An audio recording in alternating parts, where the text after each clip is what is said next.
everyone, it's Courtney from Rett University with this week's Rett U lesson. This week we're going to be talking about the functions of communication and why it's so important for our students.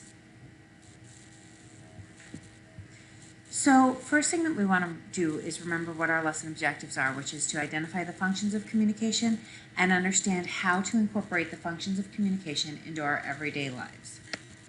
So what is communication? It's a way of sharing our information, a way to get our needs and our requests made, a way to find out more information, give opinions, socialize, express what they know, joke around, build relationships. Let's be honest, communication is literally everything in terms of our world. We communicate about everything, and when you're nonverbal, that is very seriously limited. So what we look at when we have functions of our communication is, what are those functions? There's very many different functions for communication. It is not just one thing. And unfortunately for our students who are nonverbal or limited verbal, it often becomes regulated to very basic communication, choices, requests, basic needs. A lot of the times when we go into devices, our devices have 4 buttons on it. I want, I need, yes, no. Well, let's be honest. Look at your child's device. Think about your conversation.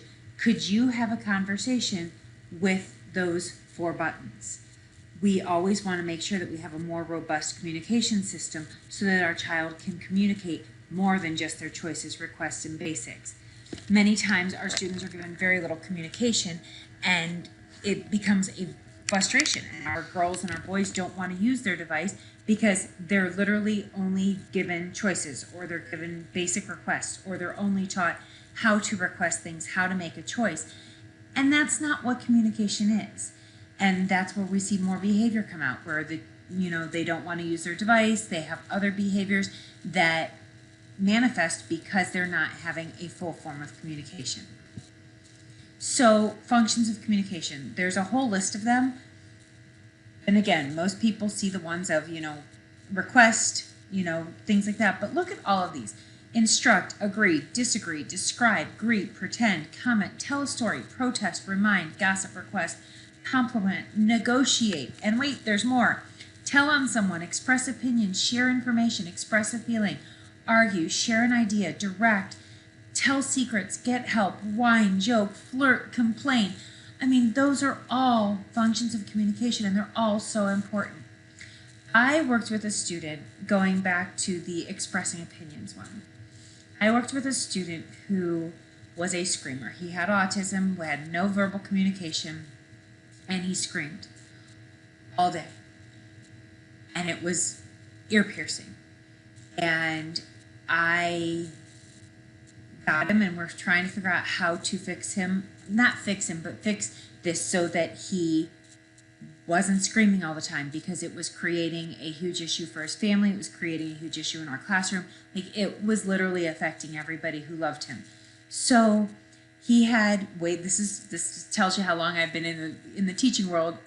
He had a Minimo, which was the Dynavox, way back when, dynamic device. And the first thing I did on there was put a page on there, and it was all opinions. I don't want to, this isn't cool, this sucks, all these different things. And we taught him how to use those, because that's really what was coming out. Think about it. I don't know about you guys, but when my alarm goes off in the morning, my first thing is not, yay, my alarm goes off. Oh, I'm so excited to get up. It's usually, oh God, I don't want to get up. I don't want to do this. This sucks. Our kids need that same ability. They need their ways to express their opinions, express that they don't want to. It doesn't mean that they're not going to have to do whatever it is. He always liked to tell me he didn't want to when it came time for work. I appreciate that. I appreciate that you're telling me you don't want to do it. Let's do 5 minutes and then you can have a break. And then he would do it. It decreased his screaming, and I can tell you that was a long time ago. He is now 20 some odd years old, early 20s, 6 foot, ginormous, has some more verbal skills, and does not scream anymore, and is very good at sharing information and expressing opinions. So that's a huge thing, and that's so important. So make sure that you're thinking about all those different functions of communication and how we can incorporate them into our day. So this is one of my girls, and she's going to give her opinion. Now, I'm going to preface this with, this family is very involved in her world, and everybody pays attention to her and everything else. We were working on her device, and I got up to get a cup of coffee, and Mom and Grandma and Grandpa were going over her schedule for the week, and she didn't like that. So let's go ahead and listen to her give her opinion. So I just want to review. Okay. All right, Miss Madison, let me get my coffee and then I'll be good, girl. So Monday, I'm open until Madison, Erin, you're taking Madison to school in the morning? Yes, she's taking and that. then she's coming to our house. From school. Yes, Is Hattie coming? yes. Okay. So then Tuesday, Stay. Don't tell anyone. I want to talk to my friends about it. Nobody cares how I feel. At home. At home. I do care how you feel. She said, people talk to me about Is it because we were on our phones? No. That's what No. what I see all the time. Good. Good. good. You're welcome. What time? Come here. I'm here. I'm coming, Maddie. I'm getting my coffee. I'm sorry, darling. Well, why don't you tell us how you really feel? Wait, you already did. So I did, Mom. So Miss Maddie gave her opinion. Nobody's listening to me. Nobody's paying any attention to me. Hello, everybody needs to listen to me. I've got this device and I have a lot of things to say.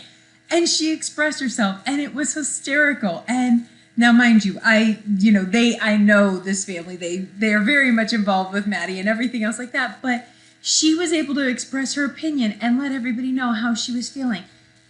Take a second and think about that. Think about your day. Think about how many times you express your opinion or you express something. Oh, they're driving too slow. Oh, they're in my way. Oh, they don't have my, whatever at the grocery store. You make comments all day long. Now think about our kids and our loved ones with limited verbal or who are nonverbal, who don't have that ability. They need to have that ability. They need to have that ability on their device. They need to be able to have that ability because they have thoughts too. They have opinions too. So how do we incorporate our communication functions into the everyday? We need to make sure that the device is not only used for choice making. It needs to have more than 4 buttons. If you need help with that, please, email us, and that's what we do remote programming. We need to make sure that the device is not only used for choice making. Make sure that we understand that the behavior is a form of communication. So most often, like my young man did with his screaming, he was using it to communicate when he couldn't communicate what he wanted. And I've seen that for years in my teaching career. And, even with my sister Christy, she used behavior all the time to communicate when she was upset with us, when something was wrong. She used that behavior. So if your child is having some behavior, the first thing we always need to look at is that form of communication and what they're trying to communicate and how we can help them with that communication. Make sure that the option to communicate is available at all times. Whether it be soft tech or high tech, we need to make sure that those communication opportunities are available at all times. Even if it's a simple yes, no, you can use it, but we need to have them available. So this is one of my girls, and I'm also teaching her sister how to interact with her on her device. And so it's really hard to hear some of the comments she makes, but I do repeat them back. But during this story time, she is directing, she's commenting, she's giving her opinion, she is participating in the reading with her sister, and her sister is also learning how to communicate with her on her device. Huge. And you can see on Amaya's face the excitement and how excited she is that she's getting to communicate with her sister. Do you think, Amaya, should we go back so that Anna can hear this page? Yeah. I do want to hear Yes? Okay, so we're going to read it again. Look, we're gonna read it again. Yeah, because I don't Because have about it. Anna missed it. All right, so let's read it again. In daring competitions, held up by just one pin, they dive into the long johns to see how many can squeeze in. They're trying to fit all those aliens in the long johns.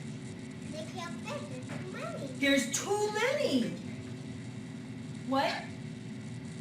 It's your turn to jump in the long johns? I don't know if I want to jump in the long johns with the aliens, Miss Amaya. Me too. You want to jump in the long johns with No. I love you.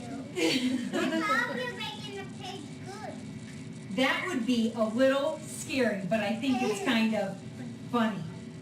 You think it's funny too? Oh my gosh, that one is gonna fall down. They're all gonna fall down off the thing? Yeah, the big on it. I don't know.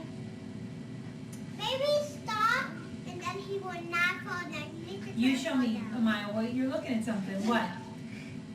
Oh, she's saying it's scary. But I think he will do Those, stop. those aliens up on the tightrope, they might fall down and it's scary. Yeah, but he will stop. He will be good enough to be. We need the police to tell him that he can go in jail 5 minutes about that. So the police are gonna tell them they're gonna go to jail for 5 minutes Yeah, because they have to get 85 minutes. because they were stealing the underwear. No, they're just doing a few of them. Okay, should we turn the page and find out what happens? Yes, because about it, I like it. You like it? So your sister is saying that the story is good. But I'm not good about the aliens can fall down about it. Like most What about it. me? Are you talking to me or Anna? You're talking to Anna? Okay, what are you saying? You're saying you what? Two friends? What are you telling Anna? Me and my best friend.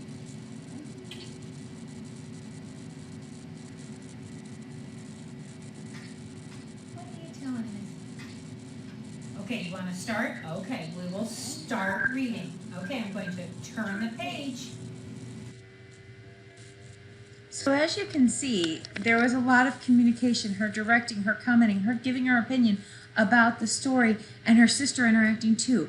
You know, that's huge. And you see Anna at one point kiss her sister and say, "You're my best friend." You know, that's huge. That's so huge for the siblings to be involved. I know that was my biggest thing with Christy when being her little sister, I always wanted to hear her talk. I always wanted to hear her comments, wanted to know what she was thinking. So even if you're reading a story and just taking the time to model and give those chances, those opportunities to direct, comment, give opinions, things like that for both the sibling and the child with special needs, you're going to create more communication, which is huge and amazing and awesome. And it's going to be good for both of your children, or all of your children, however many children you have. Well, So look for opportunities. When you're doing literacy activities, they can comment on a story, they can give an opinion, they can direct you to turn the page or to read it again. During daily skills, bath time, eating, brushing teeth, etc. Again, an opportunity for direction, getting help, protesting, requesting, "I don't like that food, yuck, oh, awful," or "I'd like some more, please." So, lots of opportunities. And again, you might not have the device with you, but this is a great time, especially during like bath time or swimming, where you put the page, you print off the page that you need, you put it in a plastic sheet protector, and you stick it to the wall, and you're still modeling and giving that opportunity and using partner-assisted scan. During your conversations, giving opinions, gossiping, disagree, describe, talk about their day, describe what happened, tell a story. When we were trialing the device with Christy, we FaceTimed with my sister out in California, and we were talking about what we had done over the weekend, and we were kind of gossiping back and forth about some stuff. And it was funny because Christy made comments that were so appropriate to 1 and 2 word comments that were so appropriate to what we were talking about with our other sister. And here we are at the age, let's see, we trialed the Toby with Christy when she was 50, so I was 40 and my sister Carrie was 47 at the time. So here we are. We've spent 40 and 47 years and 50 years in Christy's case, wanting to hear our sister's voice and Christy wanting to talk, and then being able to have a FaceTime communication with her and FaceTiming with her was absolutely the best day of our lives. Hearing her say, I love you, hearing her tell me off with her device was absolutely amazing. Best day of my life, after the I love you. So those are such huge things. And again, you really want to make sure that they have those opportunities. During chores, reminding, instructing, giving opinions, they can be participating in things, even if it's a reminder to their brothers and sisters to, hey, we got to do this or we got to do this for chores. So make sure when you're doing this, model giving opinions, model disagreeing, model everything you possibly can. Make sure you give that processing time that gives them a chance to participate and get their body together, and make sure that when they make meaning, when they talk, and when they say something, assume it's intentional. Don't assume that it's just, oh, they didn't mean to say that, because that's going to shut them down. Again, if you have any questions or would like more information, email us. If you need help with your device, whether it be remote programming or you would like to set up a remote with myself or Susan, please email Courtney@gp2c.org. If there was something you would like to see in a free lesson, book club, or how-to, again, let us know. And even if you want to see some courses that maybe we're not offering on Rett U online, please let us know. That's what we're here to do, to support. So thank you and have a great day. Hope you enjoyed the lesson.